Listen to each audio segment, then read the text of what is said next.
सोयाबीनला भाव मिळत नाही, कापसाला भाव मिळत नाही. नमस्कार. सन्माननीय उपमुख्यमंत्री महोदय यांनी 2013 मध्ये शेतकऱ्यांसाठी फार मोठं आंदोलन केलं होतं सोयाबीन आणि कापसासाठी. त्यावेळेस त्यांनी सोयाबीनला 6,000 रुपये भाव मागितला होता. त्याचा एक व्हिडिओ आता आपण दाखवतोय 10 वर्षानंतर, आणि तुम्ही सुद्धा ते व्हिडिओ एकदा बघा.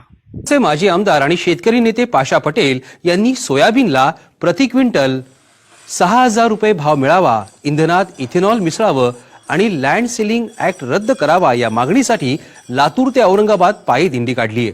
या पायी दिंडीत आमदार पंकजा मुंडे पालवे आणि भाजपचे प्रदेशाध्यक्ष देवेंद्र फडणवीस हे देखील सहभागी झाले होते. या दिंडीत 6,000 रुपये प्रमाणे जर बघितलं तर 1,084 कोटी रुपये हे जवळपास बीड जिल्ह्याच्या शेतकऱ्यांना कमी मिळणार आहेत. ज्या प्रकारे शेतकऱ्यांवर अन्याय होतोय, सोयाबीनला भाव मिळत नाही, कापसाला भाव मिळत नाही, शेतकरी कर्जबाजारी झालाय, सरकारची कुठली मदत नाही, शेतकरी आत्महत्या करतोय, सरकार त्याच्याकडे पाहायला तयार नाही. आणि म्हणून शेतकऱ्याच्या शेतमालाला भाव मिळाला पाहिजे, सोयाबीनला भाव मिळाला पाहिजे, याकरता पाशा पटेल यांच्या नेतृत्वामध्ये या ठिकाणी ही शेतकरी दिंडी निघालेली आहे.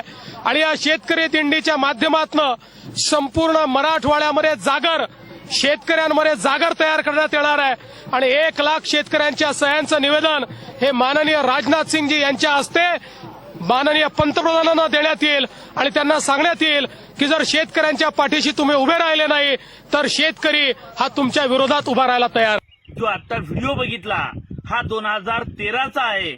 माझी सन्माननीय उपमुख्यमंत्री महोदय देवेंद्र फडणवीस साहेबांना विनंती आहे, तेव्हाच तत्कालीन केंद्र सरकारला आपण धारेवर धरलं होतं की सोयाबीनला 6,000 रुपये भाव द्या. साहेब, 10 वर्षा अगोदर आपण सोयाबीनला भाव मागितला होता, तेव्हा 2,200 रुपये क्विंटल सोयाबीनला भाव होता. आता सोयाबीनचा उत्पादन खर्चच 6,000 रुपये जवळपास येतोय.